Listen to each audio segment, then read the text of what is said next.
Right. Real Estate Ninja, we're going to talk about a wave of corporate defaults coming in 2024. If you hear loud noises like that going by, cars moving the truck, it's because I am broke down on the side of the road. A second time in the same vehicle that broke down where my engine stopped exactly in the same spot on the highway going past a military base. I have no clue. Last time it was a fuel filter. I am so curious how this coincidence has happened. So I have a few minutes while I'm waiting for the AAA tow truck to get here, and I thought I'd talk to you about these defaults because it's entitled, the story is out of Market Insider. It's entitled, "The Fed May Be Done Hiking Interest Rates, but Get Ready for More Corporate Defaults in 2024, Fitch Ratings Says." Now, where you have to realize how similar this is to what happened in 2005, 6, when the Federal Reserve started raising rates in 2003, 2004, they started raising rates. It put so much pressure on corporations because the borrowing costs went through the roof and a lot of other associated costs with lending went higher. And so when the Fed stopped raising rates and they paused, that's when everything came apart.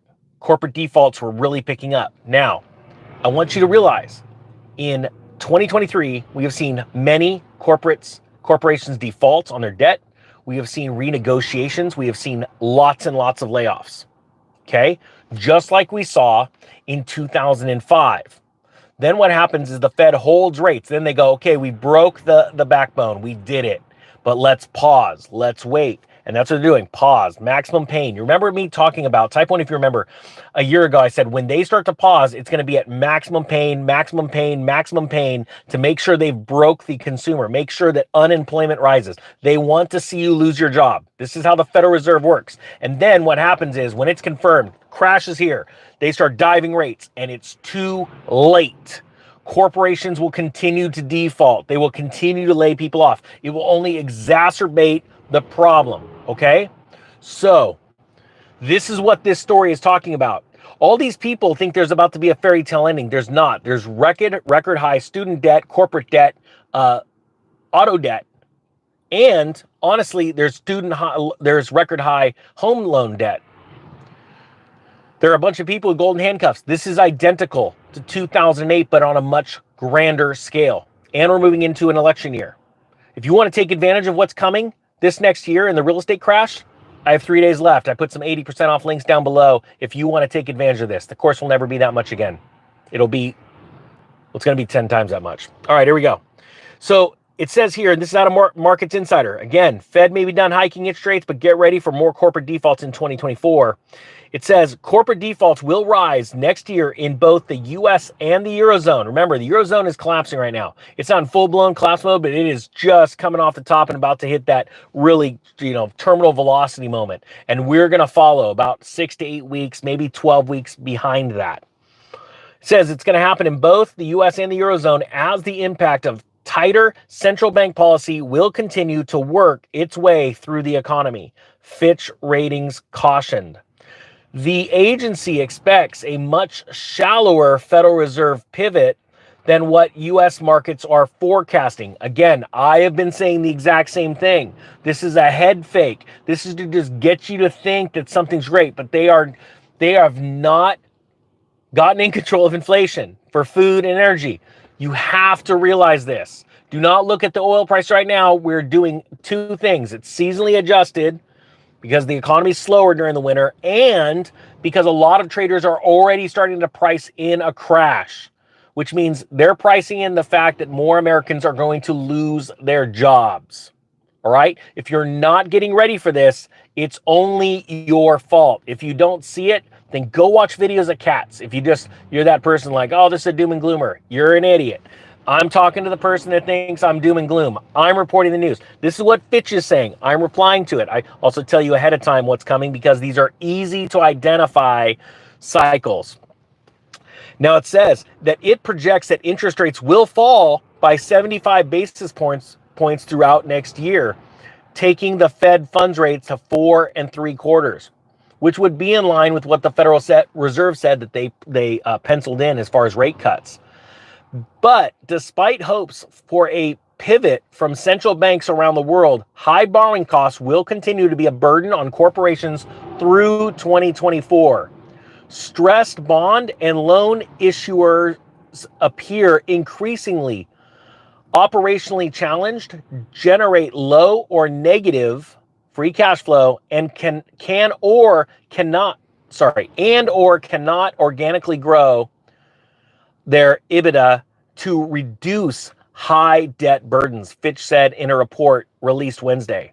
Since the end of 2022, total 12-month defaults among U.S. bond and loan issuers jumped from, now think about this, 1.6 to 3.4%. Now this is in 2022, right? The 12 months. So it doubled for leverage loans, and 1.35% to 2.99%, which is over a doubling for high yield bonds. Through October, the year has been marked by 127 corporate defaults. This is 13% above the 5-year average, as borrowing costs have come close to tripling for some firms compared to prior years. But in 2024, defaults could rise to a rate of 3.5% to 4% for leverage loans, Fitch estimates.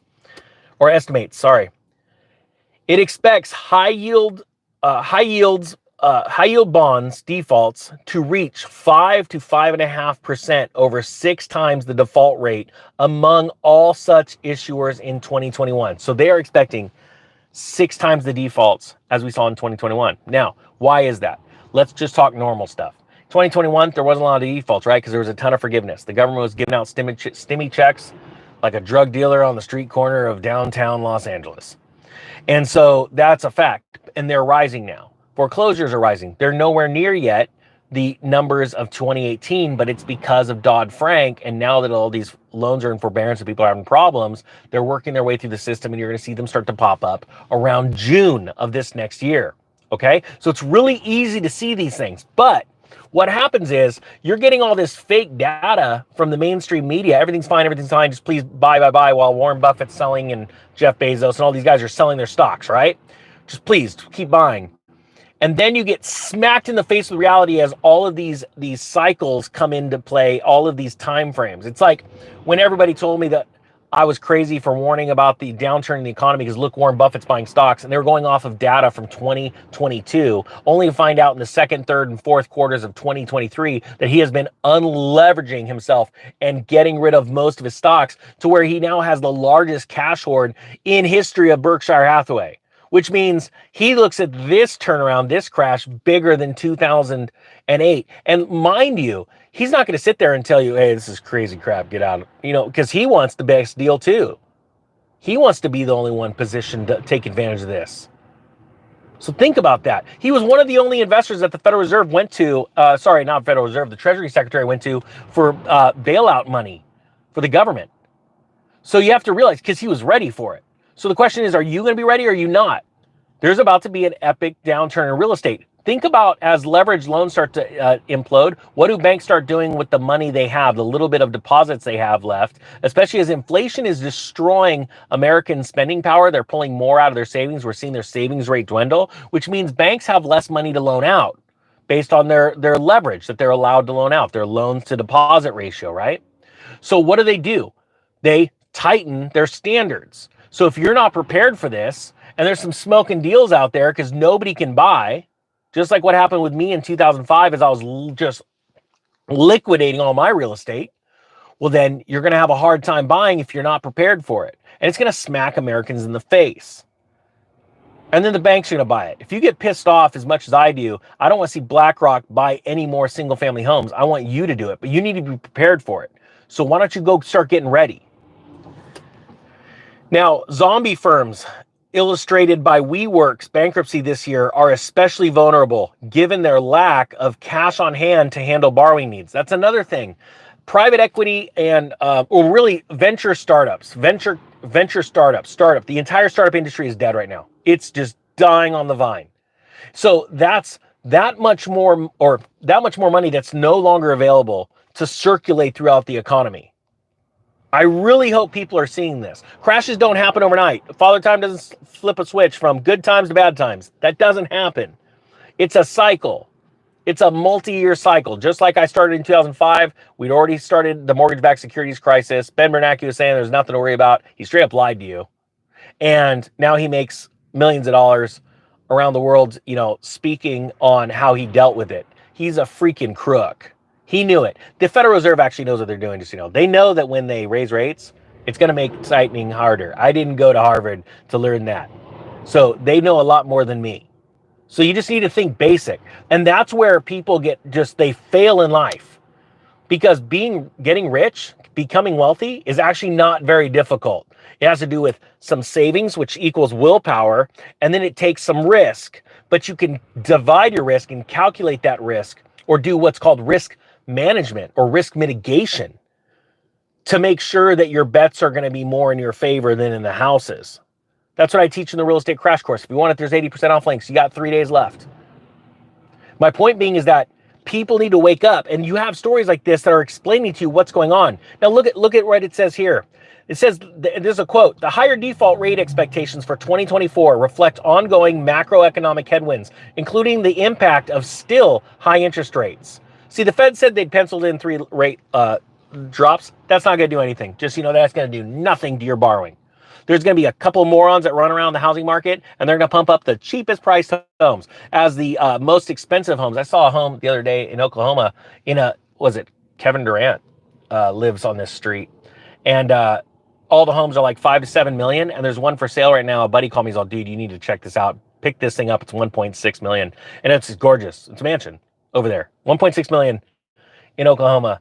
And you're living next door to not only Kevin Durant, but a few other, you know, famous celebrities that got houses there.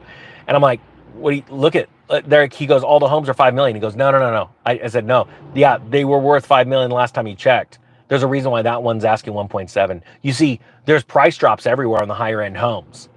And people need to realize what's coming next. And if you're not ready for the opportunity, I don't know what to tell you.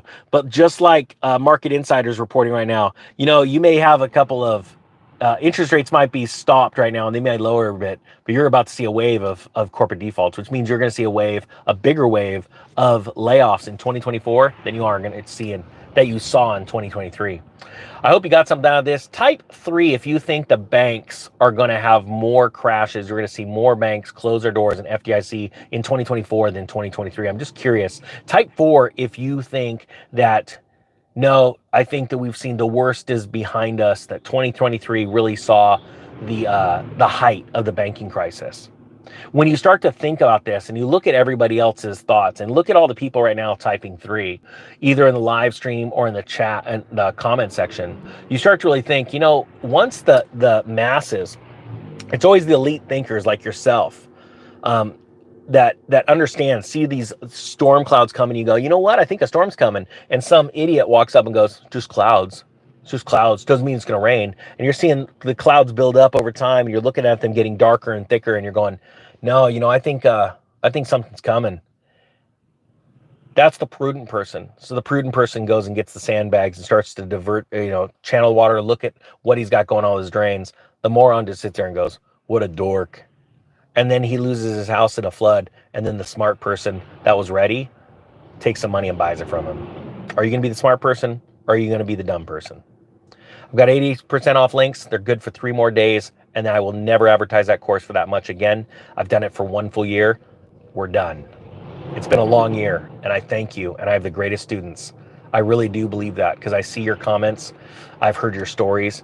And I'm so grateful that I could put together a course instead of begging for money to change your mindset about buying real estate cycles, and how to go and absolutely crush it and take this back from the banks and the elites. With that being said, the Real Estate Ninja, and thank you to everyone that hit the subscribe button, is out.